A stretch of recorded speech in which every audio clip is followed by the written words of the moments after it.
Well, welcome everybody. We're so glad that you guys could join us today for our breakout session, Tailoring Recruiting and Retention Efforts for our Military Spouses. My name is Andrea Fisher. I'm a Programs Manager with the USO Transition Team, focusing on employment and mentorship. I'm also a spouse. I do have three amazing individuals joining us today for our panelist discussion. Before we dive into some of the questions, I'm going to let each of them give us a little bit of an introduction. Lindsay, would you like to start? Sure. So, hi everyone. My name is Lindsay Helm. I am the founder and CEO of Empower Employ. We are empowering corporate America through education and training programs. We teach companies how to hire and retain military talent. I'm also a military spouse, but I'm also a veteran. And I think that that's good to highlight because I come from both sides. Been working in this space for about 18 years. I'm not a know-it-all, but I'm really happy to be here and share my personal experiences with you that helped kind of bring me here to want to share, with the current community on how to improve these programs and the impact you can make just by taking a minute to acknowledge the community and its value. Back to you, Andrea. Thanks, Lindsay. Susan, would you like to go next? Yes, good morning or good afternoon, depending on where you are, everyone. My name is Susan Christ. I am a diversity and inclusion consultant for Oracle, and I work on the Oracle Veterans Internship Program. Includes military spouses. I've been working in the space on military and military family employment for over 15 years. And most recently, before joining Oracle, was working with the Military Spouse Employment Partnership. So I have a lot to share on the value of a military spouse in the workplace. Thank you. Thanks, Susan. Monte, would you like to go? Get you off mute. I got myself off mute. I did it all by myself too. Hey, super excited to be here. Honored to even kind of share this virtual stage with you ladies. I just wanted to address really quick the whole Ryan Mannion introduction this morning, and listening to her just simply paint the picture of answering the door when those, fully dressed Marines showed up. Hit me in the gut. And I think to set the stage with what this kind of feels like and what it might feel like to be a mother or a military spouse or anything to receive that kind of call, that should have woke everybody up. My name's Monte Montgomery. I'm with Fusion Cell, Director of Business Development out there. I'm a very strong veteran advocate. I do a lot of projects on the side and really try to make as much noise as I can for the community. And so I think the first question that I would ask if I was on the other side of the panel is, why is this knucklehead here talking about anything MilSpouse related? And there's two things. One, I'm really good to talk about it because I was a real jackwagon of a service member to a military spouse. And so I grew up, I acknowledged all the ways that I could have made some decisions that were more supportive, better, calculated. I could have taken more risks in her needs. I could have taken more risks in supporting what her lives and dreams were, and I didn't. And so that's given me a different perspective. And basically last year, I spent 10 to 15 hours for 48 weeks, one-on-one with military veteran spouses, which is a phrase I want to coin for the rest of our lives, veteran spouses, because there is a difference. And then the other component to that was I got to listen to hundreds of hours, literally, of feedback on what folks were dealing with. That led me to starting MilSpouse Mondays, which is a video series I do on LinkedIn. And we highlight, we address, we empower, we try to employ. We try to bring people like Lindsay into our lives and make sure that we have a robust network so that people can get the help that they need. And so those are some of the reasons that I feel welcomed here, for one, because I feel like I have some of the knowledge and I've heard some of the heartaches. I will never speak from first person. That's not fair. And the last thing that I'll say, Andrea, is we have a very large military spouse summit being kicked off, hopefully by the end of 2023, with major players in every single category of the MilSpouse component. And if you're listening and we haven't hit you, rest assured one of the subcommittees will be reaching out to you. So thank you guys for having me. Fantastic. Well, we're so honored to have all three. We're going to go ahead and jump into some of the questions that we have. The first thing we kind of want to talk about are, what are some of the challenges or barriers of military spouse employment? And feel free, any of you guys, to jump in, whoever wants to take a shot first. Just for reference, I will always yield to the ladies. So I'll take one and then I'll pass it to Susan. I think some of the challenges that you face for military spouse employment, there's a couple.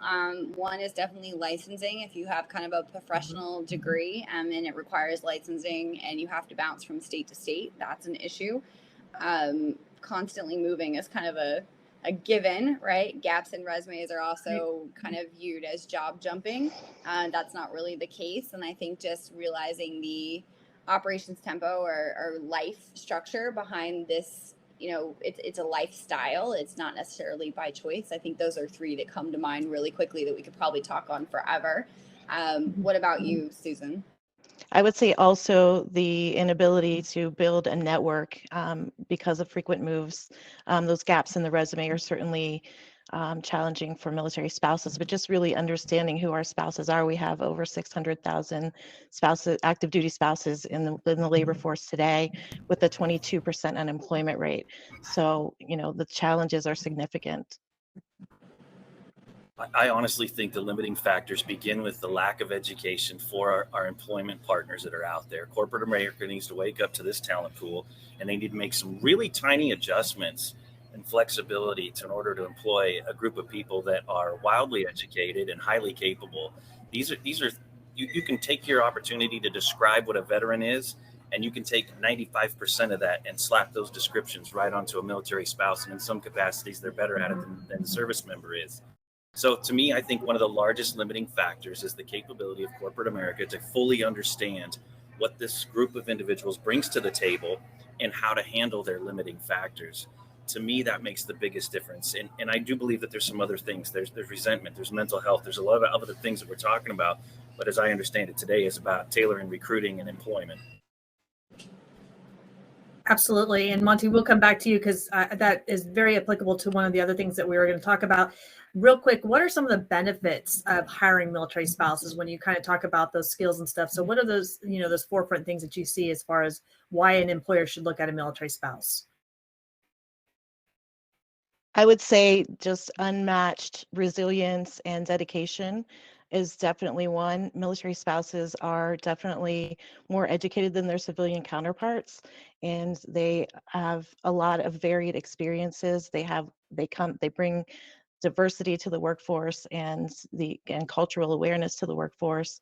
So there are many benefits for hiring military spouses. Very good points. Absolutely.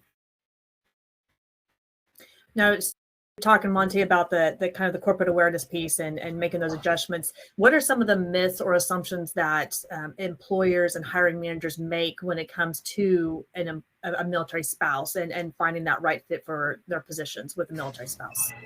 Anytime they've ever said no to a fully qualified military spouse for any reason, those are the myths and those are the assumptions. But quite honestly, the biggest one and probably the loudest one that I hear all the time is these folks aren't going to stick around. They're not going to be here. That is the top one that I hear. It's also one of the largest fears that a lot of military spouses and veteran spouses have in terms of applying, because they don't want to make false commitments. It almost gives them an uneasy feeling during an interview before they've even gotten to that type of question. So I'll tell this, if anybody from corporate America is listening, any response that you would give negatively to hiring a military spouse based on some of those assumptions and myths that will be brought up today is just simply a lack of education. It's just not knowing how to leverage that talent pool. And there are some really tiny ways that you can make some adjustments to impact your return on your investment. The one thing that I'll say, and Andrea Sinksas coined this phrase, so I don't want to take credit for it, but she told me, she's like, look, you hire a military spouse, these women and men will build a damn computer desk out of moving boxes and they will bleed for you.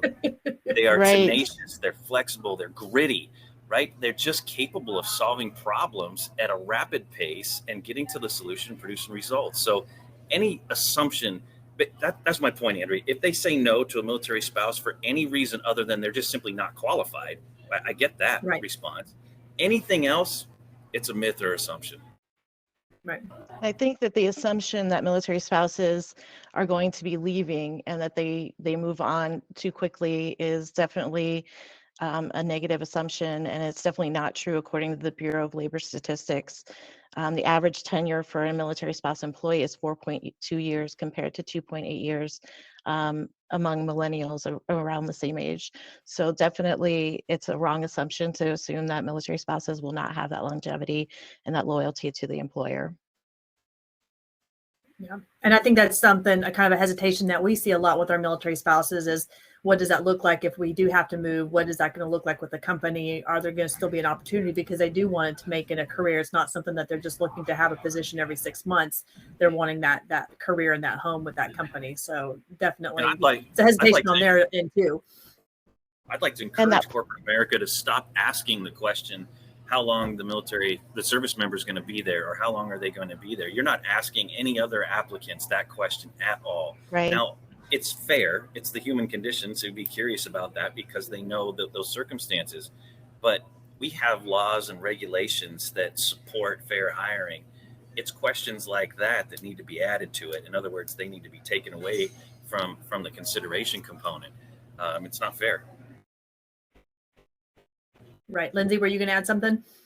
No, I'm just trying to keep it together because this is such a passionate subject for me. Everything that you all are talking about, I will tell you that as Jeremy coined the phrase, but like as a veteran spouse, my story and how I got here was that just a little bit about me for context. I have a master's degree in project management. I have a bachelor's degree in information technology. I planned all the technology going into military treatment facilities across the United States. I can disassemble your computer. We can talk about cybersecurity, broad range of skills here. Literally anything you can throw at me, true to everything of the persona that you've described. And my experience was that I applied for a job that I was totally qualified for, went through 13 interviews mid-PCS from point A to point B, and got the rejection letter that said, sorry, we're not going to take you. And they put it in writing because you were married to a service member. Wow. And I wrote an article about it. Shout out to Military Spouse magazine for supporting that article, which kind of helped me get here today. So it's all very, very true. And it didn't matter about veteran status. And Jeremy really touched on talking about, things not to ask during an interview, things to ask. And I think the number one question that should be removed from the vernacular is like, what does your husband do? I hate that question. I'm just gonna, and I know we need to get back on topic, but I just wanted to spend a little time to talk about these questions. And I have a whole list of things that I've collected from military spouses over the year on this exact topic. I was trying to pull it up so I could prompt myself to walk through it, but also trying to focus here. But stop asking me. Like, I know that you're curious, but like if I flip that around on you, especially as a woman in business, and I would say, well, what does your wife do? Are you all planning on having children? These are intimate conversational questions that may be open to ask, after I'm hired, if we're friends and if it's appropriate. But I mean, I don't encourage our spouses. When you ask that question, and this is where I'm going with it, it encourages the lie and the dishonesty and breaks that relationship during the recruiting and retention process, because now most spouses will just bold-faced lie and tell you, oh, when you ask, what brings you to the area? That's a leading question. And some of them aren't comfortable just saying, we just moved here for my husband's job or for my job, because then it leads into, well, what does your husband do? And again, it's all like human condition, but I just beg and beg and beg to really look at your vernacular on how you're asking these questions, because I'll turn around and ask you right back, well, what does your wife do? And if you get uncomfortable, that's cool too. So yeah, that I did need to acknowledge as we switch questions or content. There are questions in the chat, so I didn't know if you had seen those. So touching on like the hiring and the questions, how would you suggest that they improve hiring conditions for our military spouses? So I would say that portability is key. Spouses that have the opportunity to port their careers along with their military moves are infinitely more successful. Opportunities for remote work are obvious. Spouses need that. And there are many companies that offer leave, a specific leave for military spouses when there's a PCS or a deployment. So those would be very key factors for me in how to make this easier for spouses. And one of the things that we kind of touched on was that reluctance for military spouses to self-identify. So having those benefits and that leave for military spouses allows the spouse to feel more comfortable in self-identifying, which allows us to kind of find out where they are and make sure that we're giving them the services that they deserve. And I think on that same retention note, to add to what Susan was talking about, not just the programs and the leave, but having really clear, concise, and honest, empathetic and sympathetic. Maybe not sympathy, but in a way that are human. So you've built this relationship with your employee or your leadership or vice versa. It's, you know, two-way communication that I can come to you and say, hey, surprise, guess who's moving? And that happened to me. I started at a very large, you know, company that hires military spouses and veterans. They are one of the top companies in the entire world. They are an amazing company. And I had to go to my boss and say, hey, I know I've only been here for a couple of months and I run an entire region for you, but I'm moving from upstate New York to Hawaii. I'm already working remotely. Can I take my job with me? And this company that is military friendly said no. And so I left and launched my own company. So those conversations, if you're going to market yourself as a veteran and military spouse friendly organization, really having key leadership that are empathetic and sympathetic to listen to the challenges. You know, I love the adventure of this community and moving. I don't love boxing up my house and working from the floor, reference Andrea, on like, I used a laundry stool once as a desk. Like, I'm serious. She's not joking. This is all true. Which kind of leads over to the question in the chat of how do you navigate the challenges. Your audio is kind of kicking out a little bit. Yep. Sorry. There you How are. about now? Yes. Okay. So there's a question in the chat that ties into this that I want to highlight, and then hopefully Jeremy or Monte, we'll call him both, can jump in. It says, how do you navigate, you know, selling remote work opportunities for veteran spouses? There's no selling. You don't have to sell me. However, there are some highlights here. Like literally for my company, we primarily focus on remote work. So I could post your job to 13,000 plus veterans and military spouses. But when your spouses and your veteran spouses and your military community, your transition service are reading these job I think descriptions. you're cutting out just a little bit more. There you are. Okay. Are reading these job descriptions, it needs to have how much you're willing to pay. Is it market value? Don't offer me a $13 an hour job when I have a master's degree. That's not remote work. You know, is it a fit for where I am? Are you willing to work? What are the hours? Like, these are the details we're really looking for up front, and we want to see those out front and published. So I don't think it's a hard sell at all. I think everyone is hungry, especially after COVID, to continue working and have that continuity. If it's reaching the organizations to help you amplify your message, it's just finding the right partnerships. And Andrea, I know we got a schedule, and I'll be super brief on here, but I think there's one component too that we need to add into here is legislation. We need to be able to transfer our licensures and our certifications across state borders, for crying out loud. We have a family that is serving our country and they can't take their teaching license 3 states over or from one coast to the other. It makes no sense to me. I know Jamie Chapman is on here and she's doing some great work, and there's some advocacy going on about this, but the legislation piece needs to catch up with what this community needs. We need to support them just like we do our service members. While I'm talking about service members, if you're a service member on here, we need to be a voice. We need to be an advocacy for this out in corporate America as well. It's not difficult to make some really minor changes to employ this talent group out there. I think that's super important. Now, the other piece you guys brought up is the self-employment. Lindsay is a victim and a victor of the self-employment piece, because a lot of military spouses feel like that is the only option they've got left. And there are some military spouses and veteran spouses that may not be equipped or have a desire to go through all of that. That shouldn't be the go-to answer. And I'm tired of certain folks saying that, well, start your own business. Well, that might not be in their lane. That might not be their skill set. So that's not an answer. It's great for some folks. And thank goodness Lindsay's one of those. But the self-employment component is not for all of them, and we need to do better at explaining to corporate America how to take some advantage of this. The remote positions, let's face it, COVID proved that we can drastically change what our workforce looks like. We can do it successfully, we can do it cheaper, and if you give a military or a veteran spouse one of these opportunities, the legacy, the loyalty, and the grit that you're going to bring into your organization will be unparalleled. Absolutely. Susan, did you have anything to add? Agreed. I would just add the role of mentorship and the ability for military spouses to both onboard and retain employment. At Oracle, we have our military affiliated veteran employee network. each one of our interns that comes into our Oracle Veterans Internship Program, which includes military spouses, is assigned a veteran or military spouse mentor. And that mentorship has really affected our retention and our ability to onboard military spouses. So I would say that, that ability to build a network internally where you are and have that mentorship is key. Absolutely. How important is spousal support for employment retention?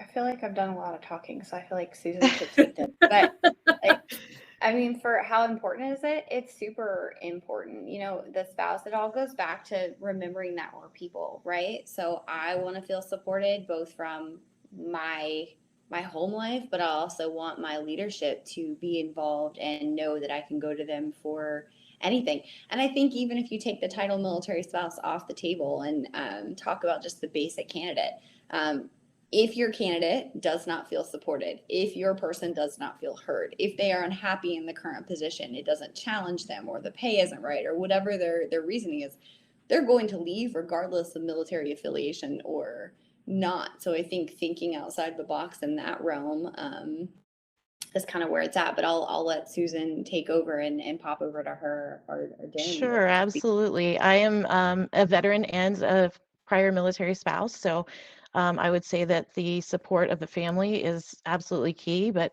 what we find is that, through deployments and through PCSing and through training, a lot of military spouses are lacking that support just because their spouse is absent. So, that's where I think the role of mentorship and that internal support when you're coming into a position is absolutely essential. Because of that absence of support that happens through no fault of the military members. But it's a reality for military spouses that, their spouse is going to be gone. Well, the support, Absolutely. the strongest support system is in the home. And if you're a service member, there are a lot of decisions that I guarantee we could have made differently if the priority was our spouse and not other things. Now, there's certain things that we can't ignore. If we get called to orders and we got to go do what we're designed to do, that's unavoidable.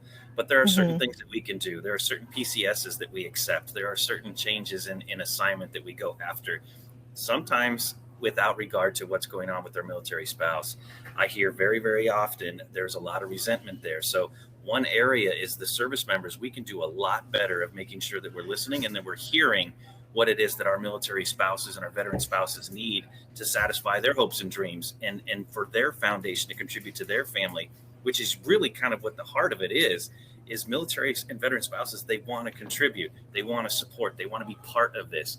They want to stand on their own two legs. I got a message from, I can't remember who it was, and I'll give it to him in a minute, but the lost wages just in the PCSs and changes, it's approaching $250,000 depending on how you figure this out. That's a significant support system to a family. So service members, if you're listening, do everything that you can to run the military spouse's desires, goals, and dreams through the same filter you run your own through. When we had a question come through the chat box, says there are military cultural trainings for hiring and recruiting veterans. Is there anything similar for military family members? So I would say, yeah, the one that I want to be very clear. Yes, they exist everywhere. You can typically build your own, but I mean, for military families overall, I think you can customize and build based on kind of that spouse experience. It is out there. I know that MSEP does some training, Hiring Our Heroes does some training. I do some training, but find me on LinkedIn and we can just have a conversation, not a sales call. It exists out there. A lot of the veteran ERG groups and organizations internal to these companies are building out these programs, but I think we really have to define what is the military, family. It's not the same for everyone, so I think it gets a little murky there. But for me, we teach about the military community at high-end overview, and then we can substitute the word spouse for child, right? The child or the dependent still moves the same way the rest of the family moves, but that's typically centered more around like college and kind of those things when they are children. But I would like to really dig into what what that family looks like. If we want to learn about military families overall, there's like Spouse 101 through Military Spouse Advocacy Network and all of these things. But I would just want to dig into what that looks like, because for us, it's the spouse and the service member working to provide for the family, and the dependents being, children that are moving due to, same reasons, but going to school. They're not necessarily always working, from the age of 16 to 18. That's very true.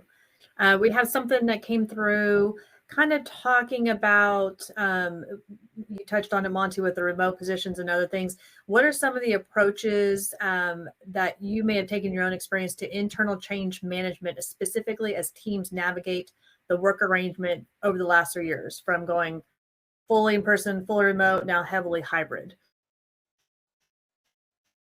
I think it's the conversation around flexibility. Like personally, after being in the house for 3 years due to COVID and PCSing, I'm kind of ready to go into the office. But I would like for that to kind of that's internal changes, right? Like I'm sure we all want to go in and say hi to our friends and work and be in person. But I think having set days on when that is, and if that day doesn't work because of whatever has happened in the life, being able to adjust that and pushing it to a different day, or from an operations perspective, telling people, hey, we're going to be in office every Monday and Friday. Please plan accordingly, and giving them plenty of notice and adjusting, and not saying on Wednesday, hey, could you drop what you're doing and run to the office because we have an emergency? Because the question back is, what is so important on a Wednesday that you couldn't have told me on Friday? Because there's internal issues. There's childcare, there's before and after care, there's the cost of childcare. We talk about that forever. So I think tackling it from selling the value of in-person interactions, but also accepting that we're in a new era where not everyone's comfortable being around everybody. COVID really changed that whole thing. So it's having those discussions and making sound, logical business decisions, considering the human piece of this and the emotion that goes behind it. What are you asking your employees to really do? What are you accomplishing? Are you building a desk in your office that day? I need to know. If you're building a desk with boxes, I'm there. But if you're not, we can handle this remotely and we're on and we're getting work. Is it necessary to drive me through traffic stress, gas, childcare? What's the value in this? And I would say employee resource groups for military veterans and families are key to advocating for those policies that allow military spouses to retain employment, whether it's remote work, portability, or mentorship, for sure. One of the things that I've noticed across the board is there is a significant portion of the military and veteran spouse community that aren't wildly vocal. These are not type A, going after it kind of people. They still want to contribute. They still want to have a foundation.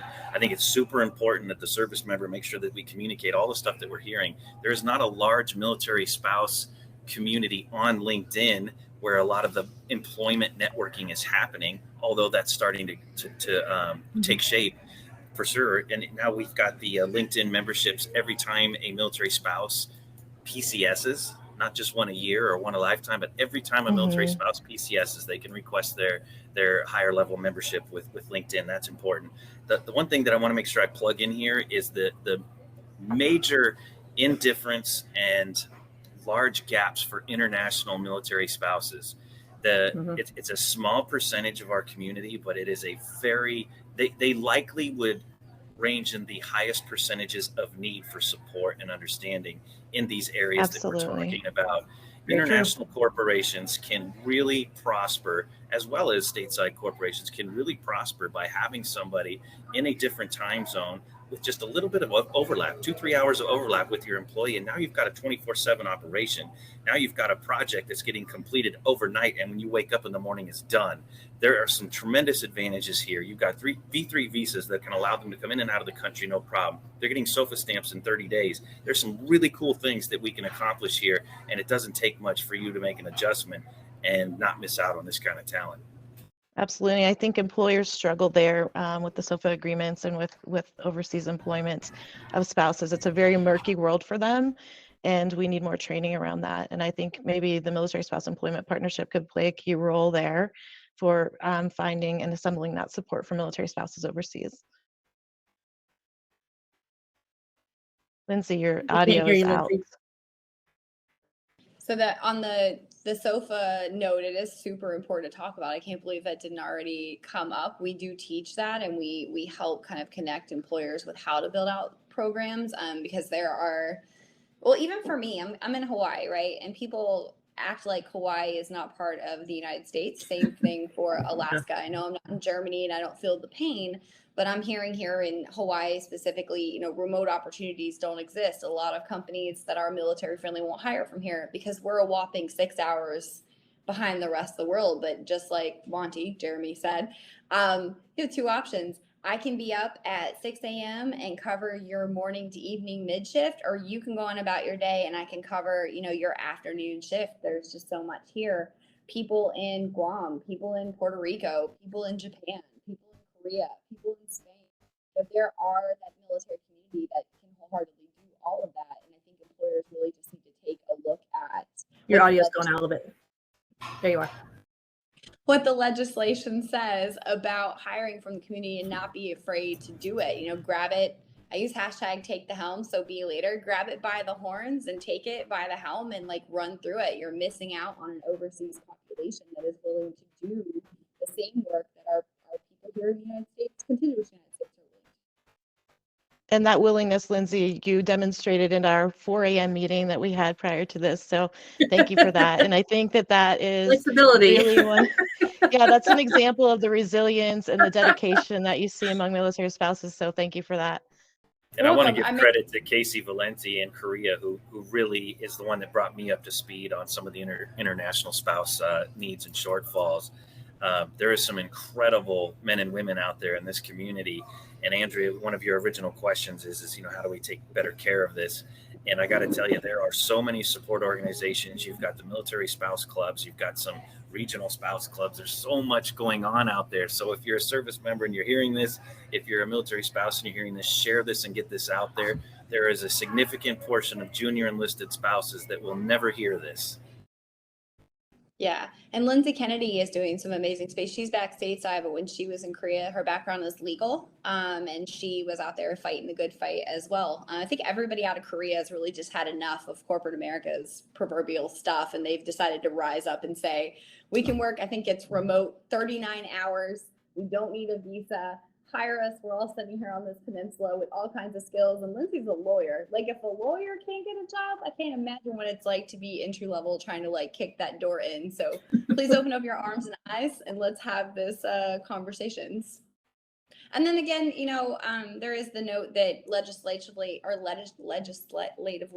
not all companies are set up to hire in all 50 states, but you have to look at what the rules are around taxes. You know, for me, typical, and I'll stop, but I feel like we should cover this. So I have a driver's license that says New York State. My husband has a home of record of Texas. I live in Hawaii. Which state my home of record is actually should be his for tax purposes. So can you hire me out of Texas? These are all questions that you have to have those discussions internal with your legal teams and your employment team to see where your company actually sits. Absolutely. Absolutely. And we did have, let's see, I've got a couple questions coming through.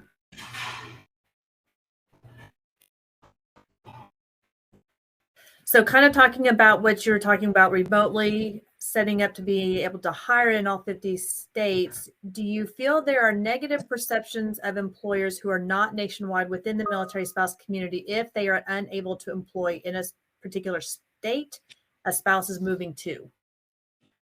I don't think there's a negative perception. I think that needs to be, well, that's not true.